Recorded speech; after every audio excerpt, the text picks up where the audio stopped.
Back to my channel. ఇవాళ chicken biryani చేస్తున్నా. ఎందుకంటే మా దగ్గర స్టిచ్చింగ్ చేసే అమ్మాయి మెచ్యూర్ అయింది, ఆమెకు తీసుకుపోవడానికి ఆ పాపకు, అందుకోసము చేస్తున్నా. చేసినాక చూస్తా. స్వీటు ఇప్పుడు మేము తీసుకుపోయే పద్ధతి అయితే స్వీటు, కుడుకలు, బియ్యము, నువ్వులు. మాకైతే అట్లా తెచ్చేవాళ్ళు, ఇప్పుడు తీసుకుపోయినా అట్లనే తీసుకుపోతారు పద్ధతి. నేను కూడా అట్లనే తీసుకుపోతున్నా పాపకు. మా దగ్గర చాలా రోజుల నుంచి స్టిచ్చింగ్ చేస్తుంది వాళ్ళ మమ్మీ, అందుకోసం తీసుకపోతే ఎప్పుడు పెట్టకుండా ఇప్పుడు పెడితే గుర్తుంటుందని తీసుకెళ్తున్నా. బిర్యానీ రెడీ అయింది.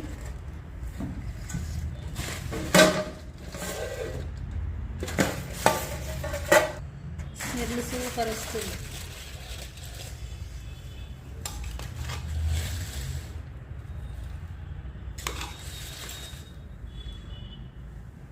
తీసుకెళ్తున్న పాపకి.